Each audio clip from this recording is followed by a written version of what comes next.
You see, nothing is great until a life is changed. You do understand that.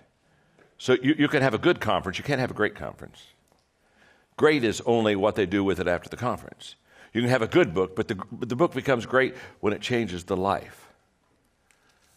And so many times we count our victories before we have victories. We count our victories because we just looked good when we walked across the stage. And everybody clapped and everybody was happy and we thought, oh my gosh, what a good conference. Everything escalates and gets better when the people get better. And if the people don't get better, it wasn't that good. And if the people don't change, if the people don't grow, and if the people just aren't reproducing, it never becomes great. See, leaders understand greatness begins with them and what they teach and inspire their people to be and do.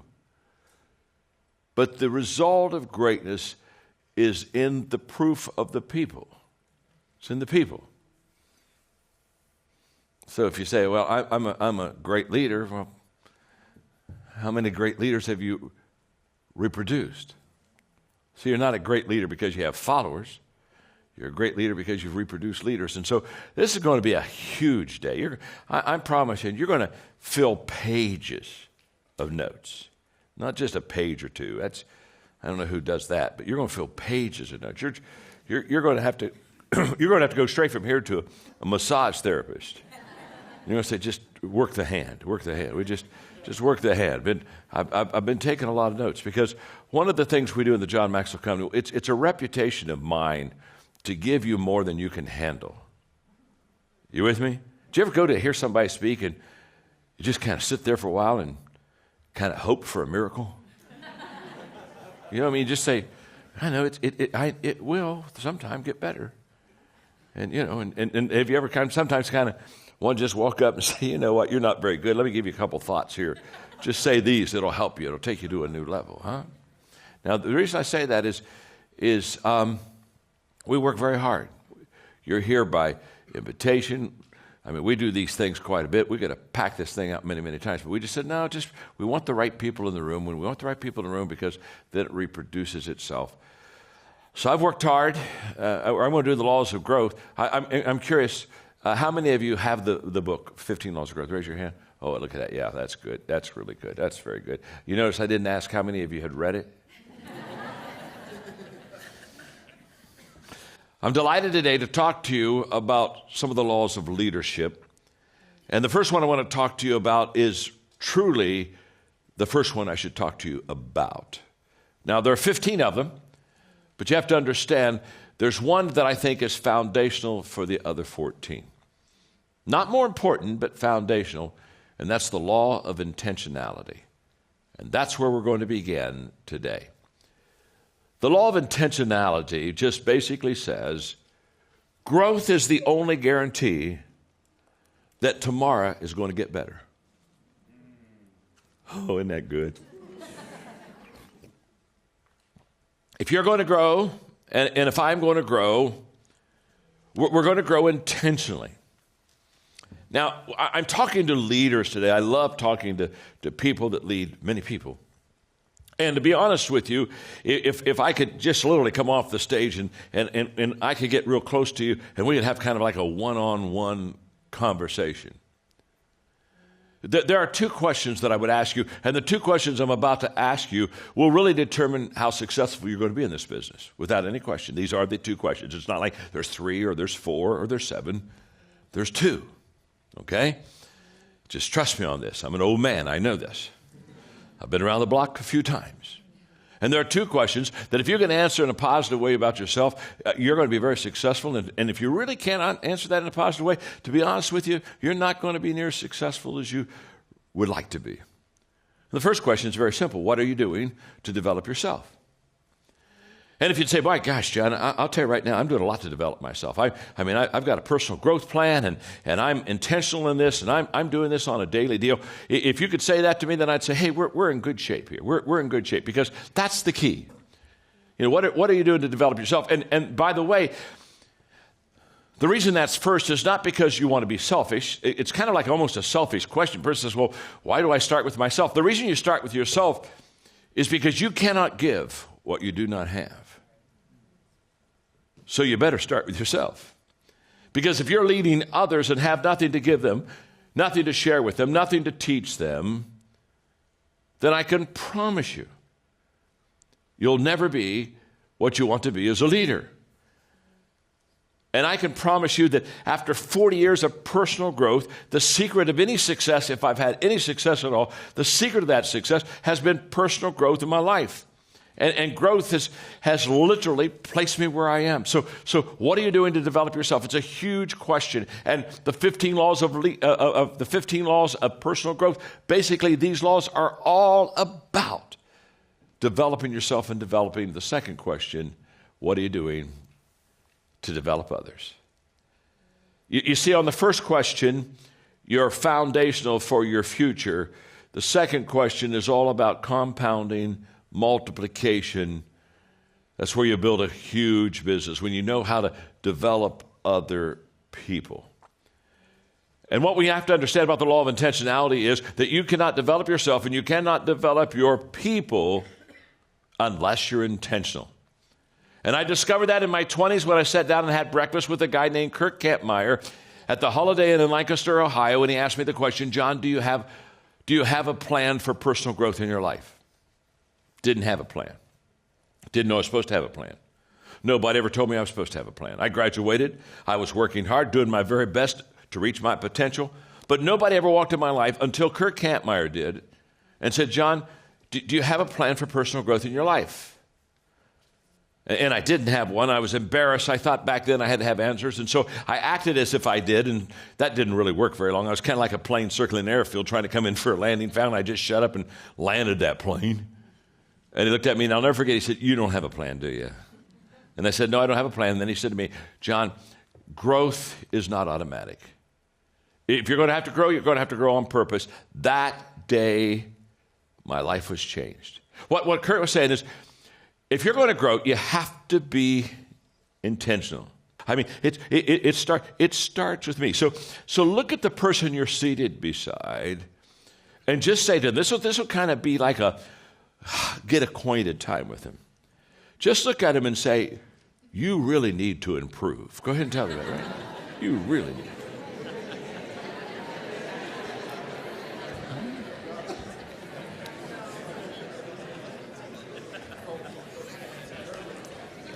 Now, wasn't that fun? Wasn't that fun? Isn't it fun just look at somebody and say, you know what, you really need to improve?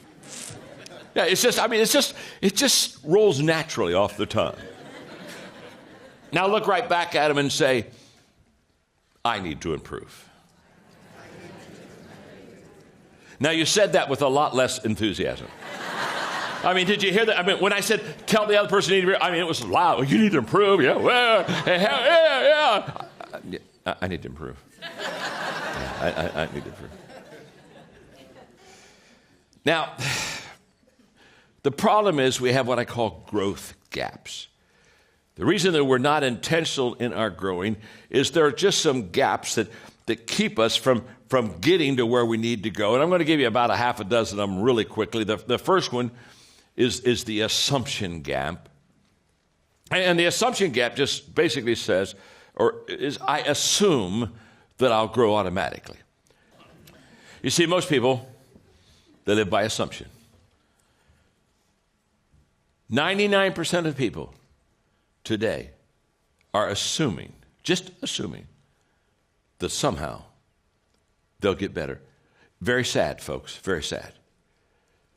Because let me tell you something about assumption. Assumption is a huge disappointment in life.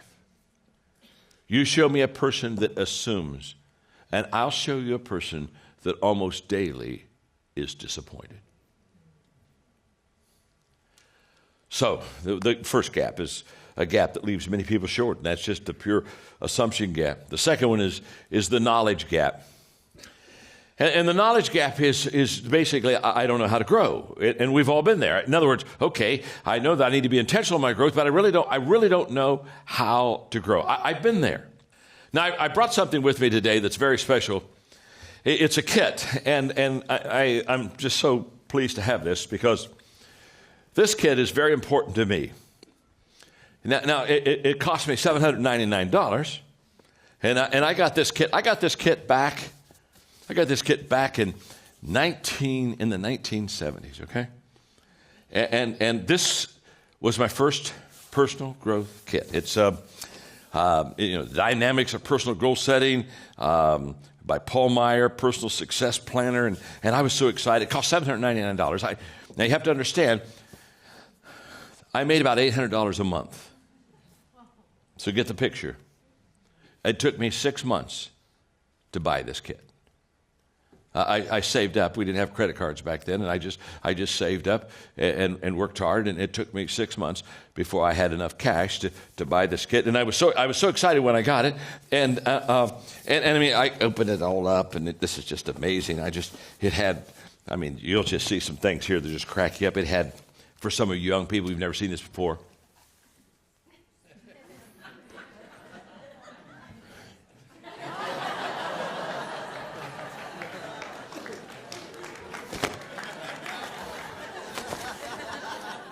they're called cassette tapes. And I remember taking the first cassette tape out,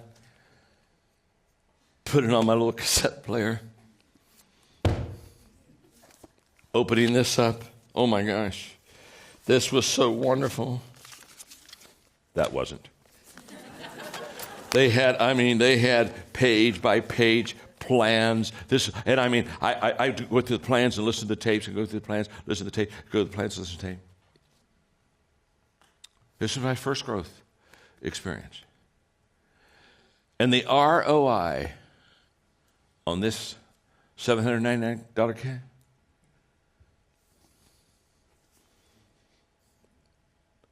it's worth millions of dollars to me. Yeah, you heard me right.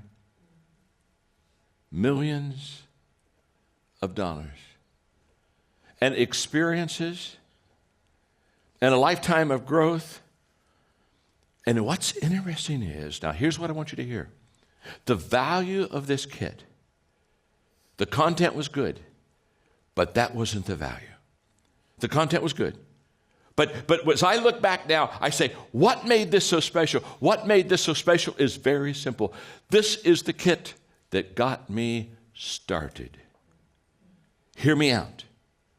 The value of what you do for people is not so much what you give to them as much as it challenges them to get started.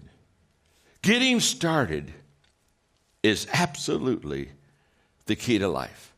And by the time I finished going through this personal growth kit, by the time that was all finished, I had 6 months of day in, day out personal growth. And what it did is it developed a habit in my life. And by the time I finished with that kit, now I'm used to spending time every day in personal growth. It got me started. I mean, this is worth this whole lesson if you can just get this. The reason I'm so passionate about personal growth is personal growth keeps me prepared.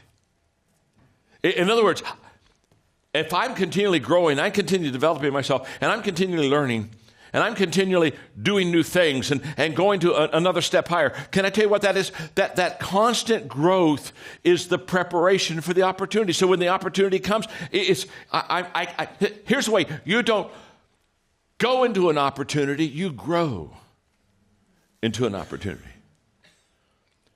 And so I'm passionate about personal growth because for that person who says, wow, I had an opportunity, I wasn't ready. If you're growing, you're always ready. Because after I intentionally started growing, I made a commitment to grow as a leader. I started writing, I became an author. I developed growth resources for other people. I founded my first company. I began training conferences. Everything I can think of that has ever been good in my life was a result of the fact that I started personal growth in my life. I know I'm known for leadership. I understand that. But my passion in life, more than anything else, is personal growth. Because if you grow personally, you can be a great leader. But if you don't grow personally, you can't be a good leader. Everything in life that you're ever going to want, is based upon your ability to develop yourself. So Kurt Kampmeyer said, John, you can't just accidentally grow. You got to grow on purpose. And so I started. And I got to thinking yesterday when I was getting ready to, kind of my last preparation for this lesson, I got started. And guess what? When I got started, let me tell you what I didn't have. I didn't have experience. I didn't have knowledge. I did not have a model. I did not have a mentor. I did not have a plan. I did not have a fellow traveler. I did not have resources. I did not have money. I did not have a growth environment. But I got started. You don't stop or not start because of what you don't have. You don't start because you don't realize yet that the fruit of everything good in life begins with a challenge. How do we go from growth doesn't just happen to making growth happen? Now, here's the practic, and you just don't want to miss this because I'm going to give you some stuff right now. This is pure gold, okay? This is so good, I hardly want to give it to you.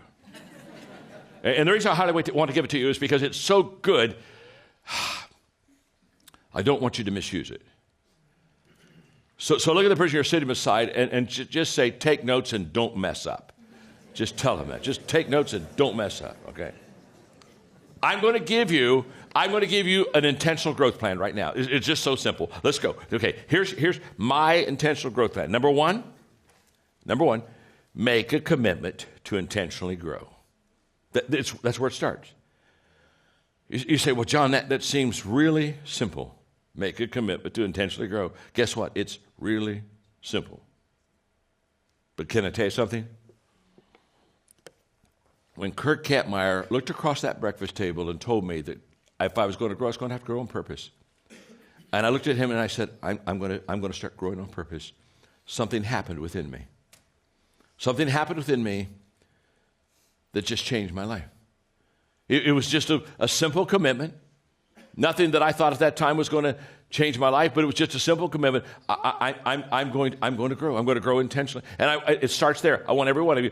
I want every one of you, for yourself, for the people that you lead, make that commitment to intentionally grow. Number two, make that commitment public. A commitment that is not public is worthless. Because let me tell you something. We all have a tendency to stray. We all have a tendency to give up. We all have a tendency to get off course. Come on. But the moment that we start making it public, I can remember I couldn't afford that kit that I showed you. And I said, can you give me 30 minutes? And I lived where we were having our breakfast was close to the house. I said, I've got to show this. I got to take this and show it to Margaret. And I said, I ran home and I got to the kitchen table and I said, we can't afford this. It's $799. And we can't afford it. And so I've got to take it right back. But I just want to show you what we're going to save our money for.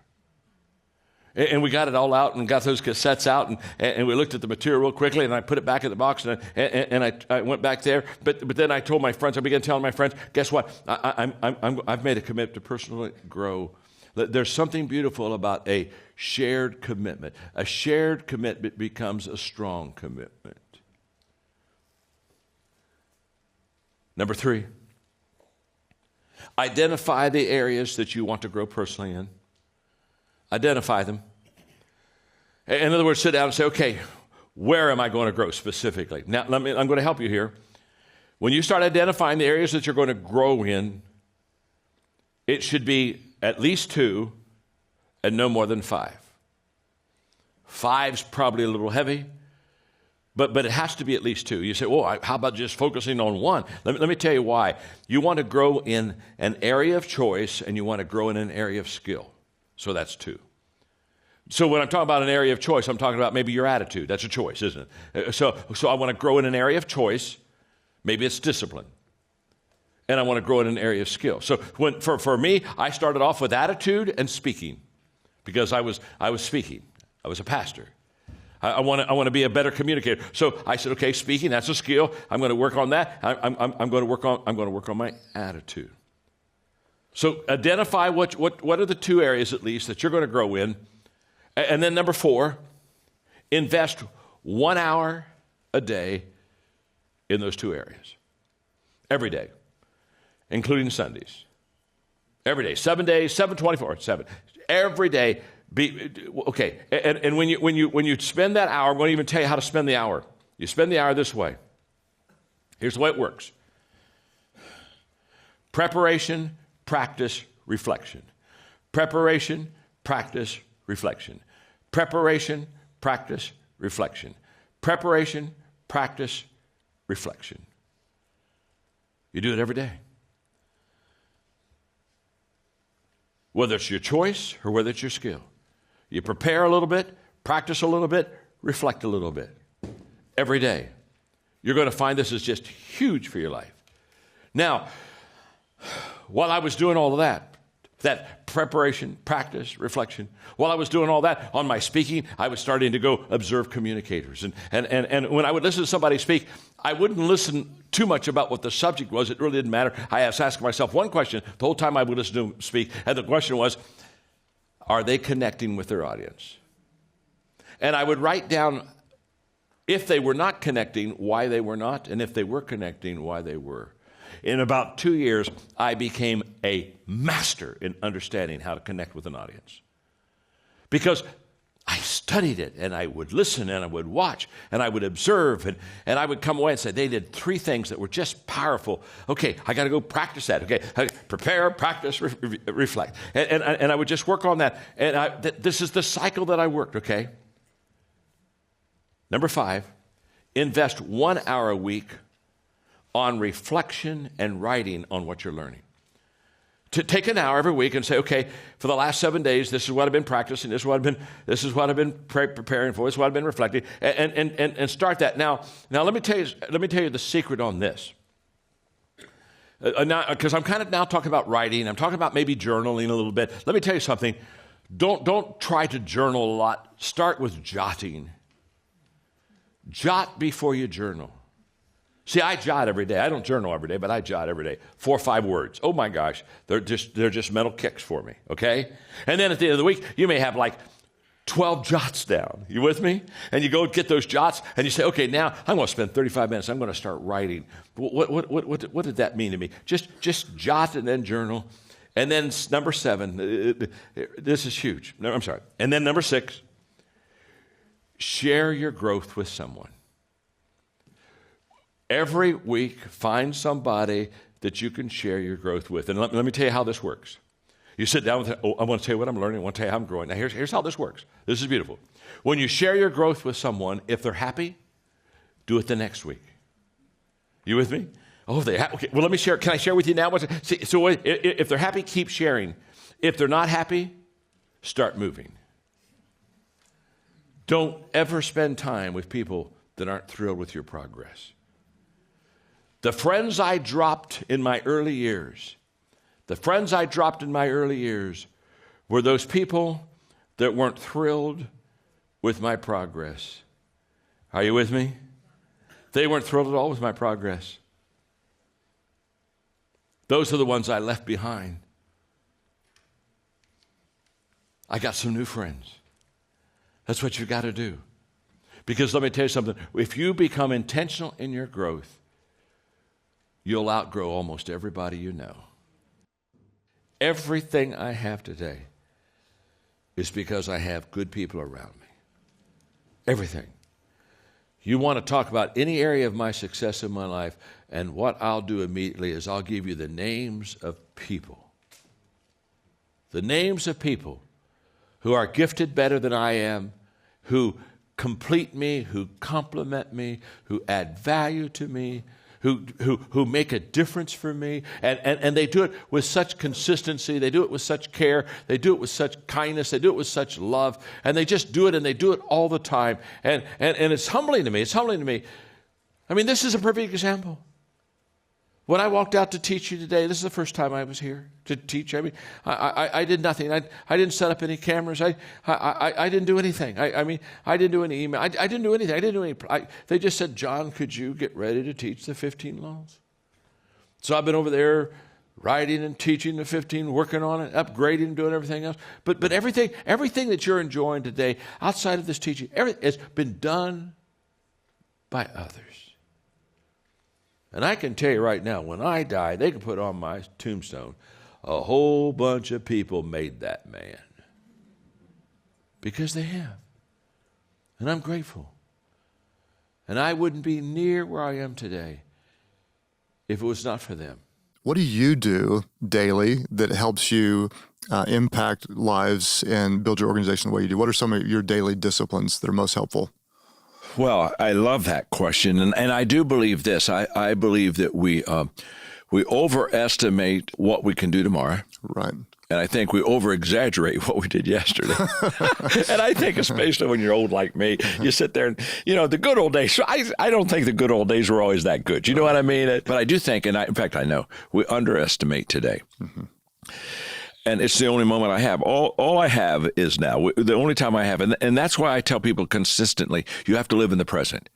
Mm-hmm. Be there. Be present. Whatever you're doing, do it well right now. So in my disciplines to make the day count, I have my spiritual disciplines of things that I do in my faith walk that I do on a daily basis. I pray scripture.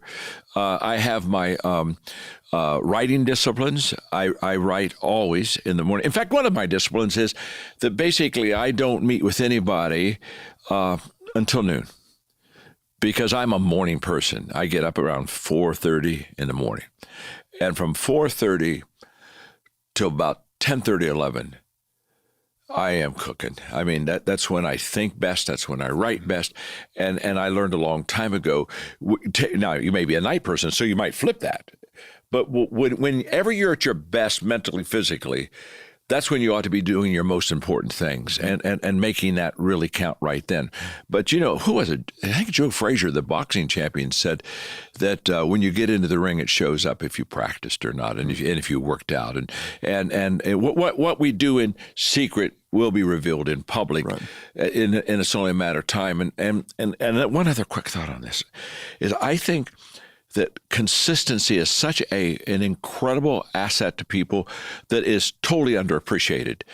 Because consistency compounds. I'm 73, and I can tell you right now, the consistency of my life now is bringing fruit to my life that I'm surprised, and I think, how is this happening?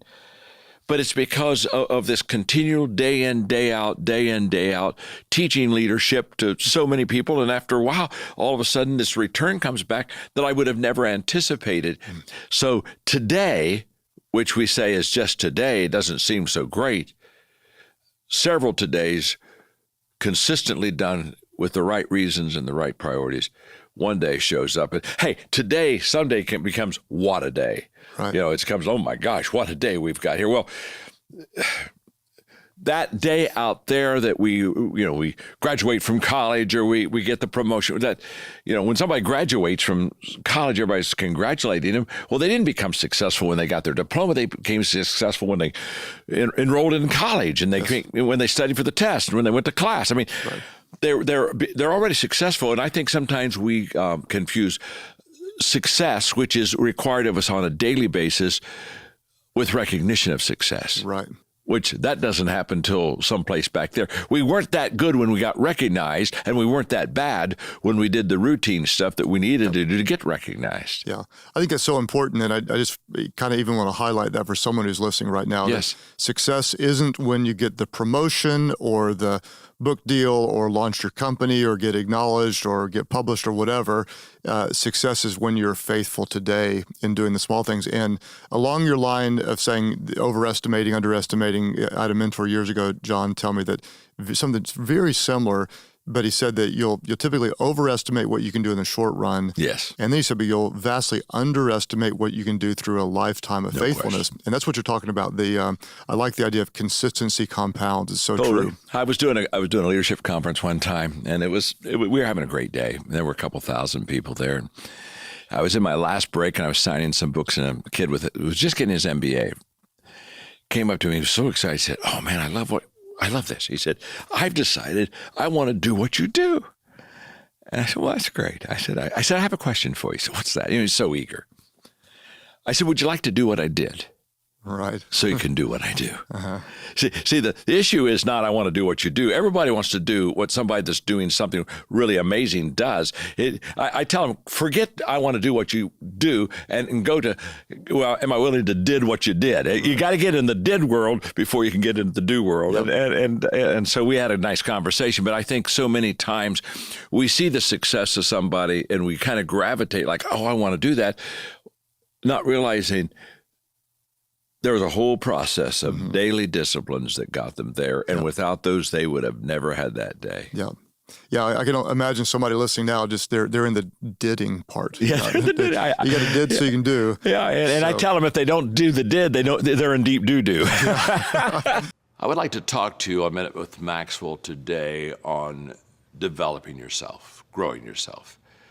Because really what I am is I'm in the people development business. Pretty much I walk into people's life, find out where they are, and then through serving and adding value to them, hopefully help them get better. That's what I do. I'm glad you're with me on A Minute with Maxwell, because in about a minute, I can give you a thought or two that would help you to develop yourself, because I think most people would like to get better. In fact, if you really don't want to get better, you can just turn Minute with Maxwell off, because this is what Minute with Maxwell is all about, helping you get better. What we have to understand about developing ourselves and getting better is that it doesn't take brilliance, and it doesn't take a lot of time, and it doesn't even take a lot of effort, but it must be intentional.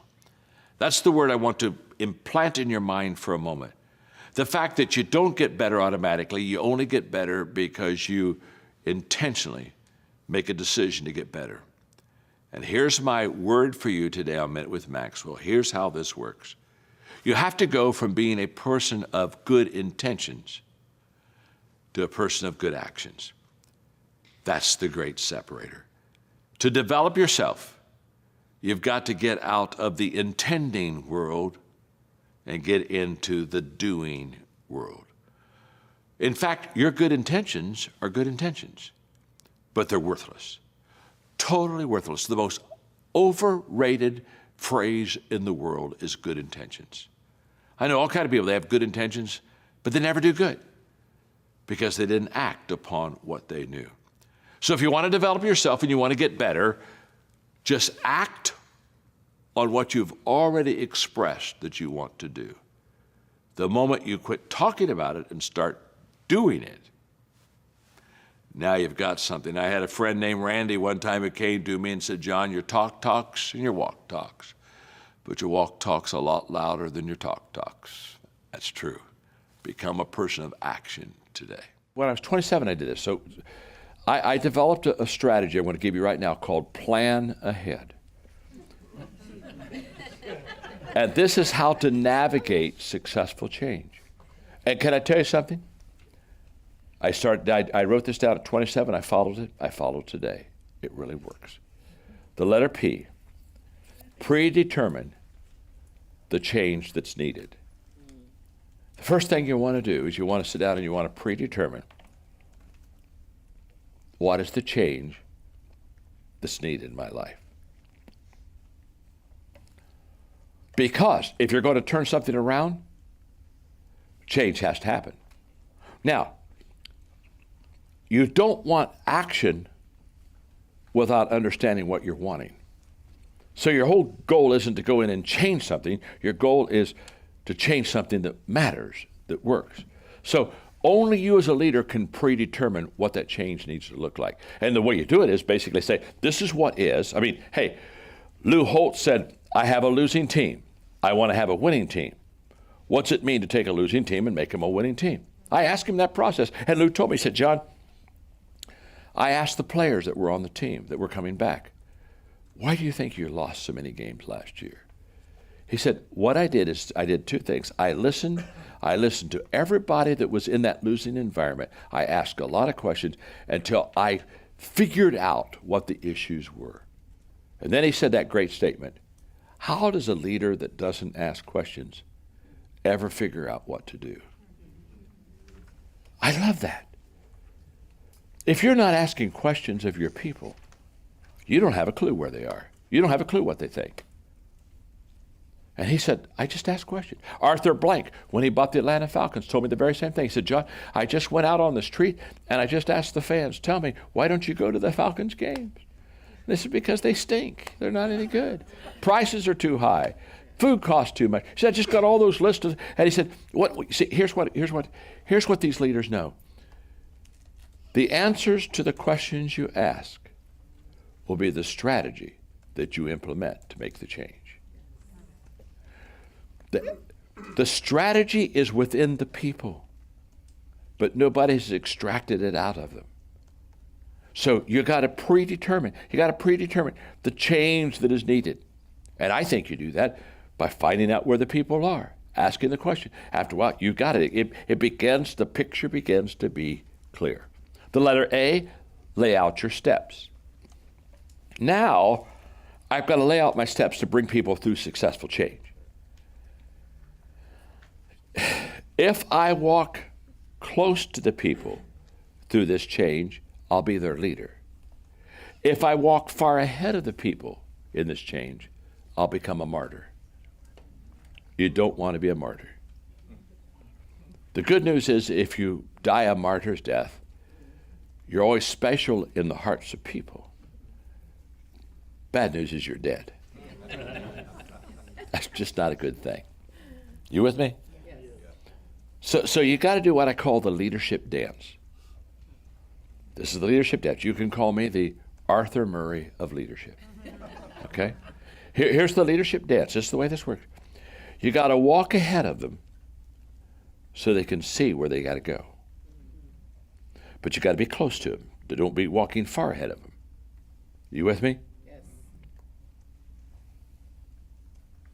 Close enough so they can see. You got to walk beside them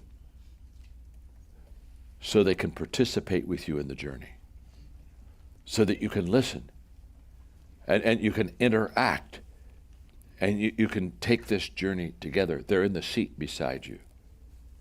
And you got to walk behind them so that you watch the people that you empower. And the leadership dance is doing all three of those things at the same time. You walk ahead as an example. You walk beside as a friend. You walk behind as a leader that empowers. And once you can do those three things and mix it up with the people, you're laying out your steps very well. The letter A is adjust your priorities. Very simple. Whenever you're going through change, there's no such thing as a pre-game plan that you actualize out completely. Let me tell you the difference between a manager and a leader. A manager is a person who took plan A and won't get off of it because he doesn't want it to change on him. He's got the plan out. He's got the strategy out. Don't mess with it. This is the strategy. Here, stay right here. Let me tell you, a leader starts plan A because he knows you have to have a plan. But he, at any moment, is ready to change to plan B because he's found out a better way. If you think you get the answers on the front end, you've not led very much. Your answers come in the leadership itself, not in the front end. That's why plan A never ends up plan A.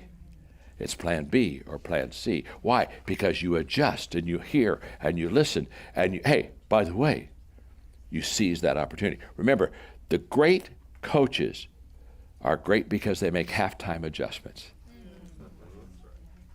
That pre-game plan at halftime has to be revisited. And you have to say, okay, what works? What doesn't work?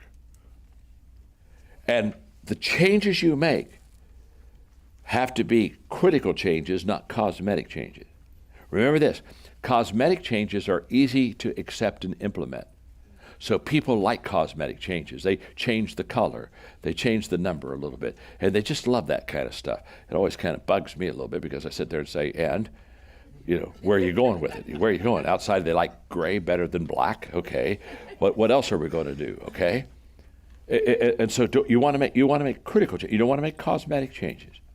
And understand this.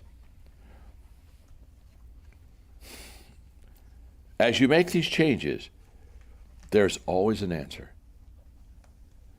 Don't ever get into that scarcity mindset as a leader that if I go this path, there's no answer down to this path. There's always an answer.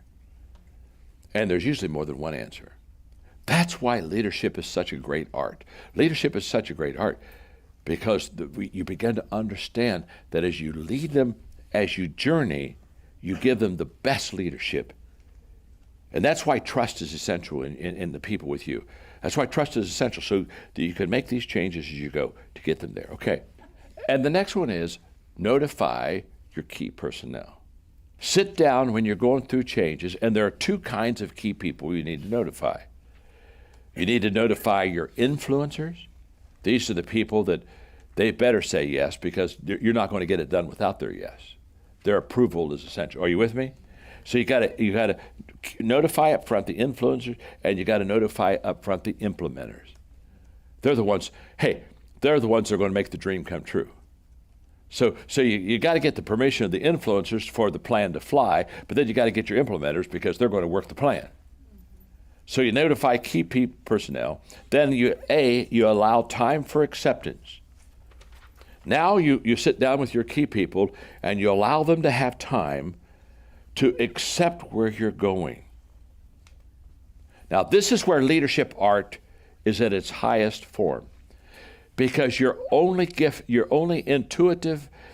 intuition and timing are a result of a leadership gift, or they're a result of giftedness. Whatever you're gifted in, you understand timing and intuition. If you're not gifted in it, you don't have timing or intuition going for you at all. So you're intuitive in your giftedness. Your ability to do timing is in your giftedness. So this allowing time for acceptance, this is where you begin to allow people to have the time that they need to move forward with you. And to do that, you have to, first of all, slow down. And when I say slow down, this is something I've always had a problem with. I'm dealing with one of my weaknesses now. I don't slow down well. When I see it, I'm gone. And then I realize, I got to take people with me. So I come back to get you. But when I come back to get you, it's like, are you ready? And if I come back to get you and you're not ready, I got you. And I'll sometimes go again. And I have to really work hard on this slowing down process, okay? Because naturally I want to speed up. I don't like anything slow. There's not. I like to drive fast. Yeah, it's just. I have a need for speed, okay? I have a need for speed, okay? And as a leader, what happens is you get too far out in front of your people. Right. Does that mean? And so you got to slow down. Second thing to do in this allowing time is you got to make sure you're clear in your communication. Because when they don't understand, people cannot follow what they do not understand. And so all communicators understand the value of clarity on the front end. So I travel a lot, and I brought this with me because I just love it. When you travel, you just find some funny things that are written. And these are signs in English from various parts of the world. For example, a dry cleaners in Bangkok. I love this. Drop your trousers here for the very best results. So a bunch of people in front of that dry cleaners mooning the rest of the people.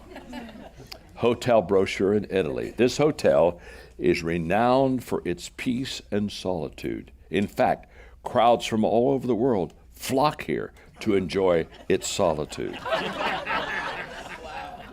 This is from a Tokyo hotel. It is forbidden to steal hotel towels. Please, if you're not a person to do such a thing, then please do not read this. In Bucharest hotel lobby, the lift is being fixed for the next day. During that time, we regret that you will be unbearable. Hotel in Athens, visitors are expected to complain at the office between the hours of 9 and 11 o'clock daily. Is it complaining time yet? Is it? In a room laundry, ladies, leave your clothes here and spend the afternoon having a good time. Outside a Hong Kong tailor shop, ladies may have a fit upstairs. In a Rhodes tailor shop, order your summer suits. Because it's a big rush, we will execute customers in strict rotation. Bang! Next. In Copenhagen, an airline ticket office, we take your bags and send them in all directions. It's our gift. We'll just send them anywhere they are possibly. Make your communication clear. Head into action. The H is head into action. Get going. Just start going. You never know the level of commitment from your people until you ask for action. You just never know how committed they are. The letter E, expect problems. Expect them. Why? Because motion causes friction. You start moving. And it's a tremendous leadership mistake to think that you have such a plan that is problem-free. Okay? And that everybody will buy in. So what leaders need to do, this is so beautiful. It's so negative, but it's so good. When I say expect problems this whole process, here's what you got to do as a leader. You got to think the worst first. You got to think the worst before anyone else. You got to speak the worst first. And you got to answer the worst first. You got to do all three of those things. In other words, you got to think what problems are going to be there. And then when you figure out what problems are going to be there, you say, now as we do this, there are a whole bunch of problems we're going to encounter. When you speak it up to the people, they'll say, oh my gosh, he's already figured out that we got, and let me tell you, when those problems occur, let me tell you what we're going to do. When you can do that well, understand you're really helping them with positive change. And the next one is always point to your successes. Somebody said, why? I said, because you always have people point to your failures. I mean, some people, that's their spiritual gift. You understand. If they can't find criticism, they're just not very comfortable. And then daily review your progress. Daily review your progress. Why? Because things get off on a daily basis. Things get off course on a daily basis. Problems occur on a daily basis. And I close this section of creating positive change, which is the acid test of leader. I close this because of the 21 irrefutable laws of leadership. I have what I call the law of buy-in. And the law of buy-in, I think, answers this whole process of creating positive change within an organization. The law of buy-in just simply says people buy into the leader before they buy into the vision. And so what I want you to understand is when people say, can I create positive change within the organization? Can I do a U-turn? Can I turn this around? The question is very simple. How much of the people bought into you? If they bought into you, you can turn it around. Just think as I close of the story I gave you of Lou Holtz that turned 6 university programs around. Losing programs within 2 years had him in college bowls. Think of what happened about the 5th college he went to with a reputation of a turnaround U-turn leader. Can you imagine just the excitement and the momentum of Lou Holtz coming to our college? You know, we just stink. And he's going to come here and he's going to turn us into winners. Okay, now let me tell you something. It's a phenomenal thing when you have your reputation that you're a problem solver, and it's a phenomenal thing when you have a reputation that you turn things going the wrong way around and you make them positive. Once you get that, this is a leadership edge that you have. It's a leadership edge. It gives you a sense of momentum. It gives you a sense of moral authority that allows you to come back into a situation now, here's what I learned a long time ago. When people believe the best in you as a leader, they give their best to you as a leader. So you want to become good at this session because this is the area that once you can do it and you can do it well, you kind of get a reputation as a turnaround artist, a U-turn leader that creates positive change, and then all kind of very good and exciting things happen. So I wish that for you. I wish that for me. I wish that for all of us. To develop yourself. And if you'd say, my gosh, John, I'll tell you right now, I'm doing a lot to develop myself. I've got a personal growth plan, and I'm intentional in this, and I'm doing this on a daily deal. If you could say that to me, then I'd say, hey, we're in good shape here. We're in good shape because that's the key. What are you doing to develop yourself? And by the way, the reason that's first is not because you want to be selfish. It's kind of like almost a selfish question. The person says, well, why do I start with myself? The reason you start with yourself is because you cannot give what you do not have. So you better start with yourself. Because if you're leading others and have nothing to give them, nothing to share with them, nothing to teach them, then I can promise you, you'll never be what you want to be as a leader. And I can promise you that after 40 years of personal growth, the secret of any success, if I've had any success at all, the secret of that success has been personal growth in my life. And growth has literally placed me where I am. So what are you doing to develop yourself? It's a huge question. And the 15 laws of 15 laws of personal growth, basically these laws are all about developing yourself and developing the second question, what are you doing to develop others? You see, on the first question, you're foundational for your future. The second question is all about compounding, multiplication. That's where you build a huge business, when you know how to develop other people. And what we have to understand about the law of intentionality is that you cannot develop yourself and you cannot develop your people unless you're intentional. What are some of the keys to fostering the growth of leaders within your organization? First of all, I think that, Tom, I think 90% of leaders never develop leaders. I think they just have followers. And one of the reasons is a lot of leaders don't really want other leaders. Leaders are hard to lead. I mean, it's like herding cats. They just don't naturally fall in line. So I think that, first of all, most people don't really develop leaders. But in developing leaders, there are three things that are just absolutely essential. In the book, The Leader's Greatest Return, I wrote The Leader's Greatest Return because I truly believe that the greatest return a leader ever gets is developing other leaders, because that's when you really begin to compound. And I think there are three essentials always in developing leaders. First of all is your own example. People do what people see. So if I'm going to develop leaders, I have to be a good leader. Maybe the greatest leadership words ever said was follow me. Just follow me. Watch me. Because what Stanford research says, that 89% of what we know visually. And so I think, first of all, in developing leaders, you have to model it. The second thing I think in developing leaders is you have to be intentional. I think that you have to commit yourself to finding them, which I talk about in the book, letting them come to the leadership table, discerning what kind of capacity they have. And then I think you have to intentionally have a program of development for them. I think you have to have a process. I think of all the money we spend in companies in marketing and in advertising. And I was speaking one time, this was several years ago, for AT&T. And when I was introduced to their maybe top 300 leaders, I was going to spend an afternoon with them. The guy said something very interesting. He said to them, you're our most appreciable asset. And of course, that's a wonderful statement there. Everybody loves that. And I came up behind him and I said, it's true and it's not true. I said, you're really only an appreciable asset if somebody intentionally develops you and you intentionally develop yourself. We don't automatically get better. And this is a big miss.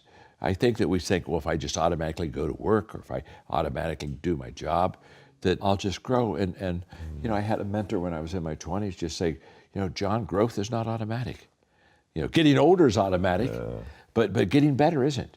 And there's a world of difference. So I think that you have to be an example, and I think you have to be incredibly intentional in saying, okay, I'm going to have a leadership culture. I'm going to develop leaders. And the third thing I think that is just overlooked consistently in developing leaders is that you've got to empower them. You have got to let them run the ball. Because the only way you learn leadership is by practicing leadership. So I think what a good leader does is she sets the stage for a successful run. You want to get some wins under their belts for them. And I just think that it's an empowering environment where you release people, the problem is leaders will stop and say, well, but they don't do it as well as I do it. And so that's not the point. The only way they can ever do it as well as that you do it is for them to do it. And then for you to coach them and come alongside of them and say, okay, here's how you can do that better. And we have a kind of like a 5-step equipping process. I do it, you're with me, you do it, I'm with you, you do it, and then you do it and someone else is with you, and it's a multiplication process there. So I think those 3 things of the example, the intentionality, and the empowerment, that's, I think, what develops a leadership culture that really establishes the fact that if you want to learn how to lead, this is a place where you can do that. I say this in the book, by the way, that when I would bring people on the team, I would share with them that I wanted them to work themselves out of a job. Yeah. And pretty much I would just say, okay, you've got the job. I want you to do it well. Let me see you do it well. But while you're doing it well, you find somebody to replace you. And that's how that's really how you develop. You talk about a farm team of leaders. And if you can work yourself out of your job, I'll give you another job. Mark Cole, who he and I are owners of the company now, and he's the CEO and president, but he started off in the stockroom 20 years ago. Whoa. 20 years ago. And I was just asking him recently in a conversation, I said, how many jobs did you work your way out of to get where you are? He said 9. Wow. 9 times. And I tell people, first of all, I can't promote you unless you got somebody to replace you. So the first part of promotion isn't just getting better till I want to bring you up. First part of promotion is to show me some person that we're not going to have a big loss if I do bring you up. And 9 times he worked himself out of a job, found somebody else and said, okay, come on up, until one day he's where he is. Not bad. That's very impressive.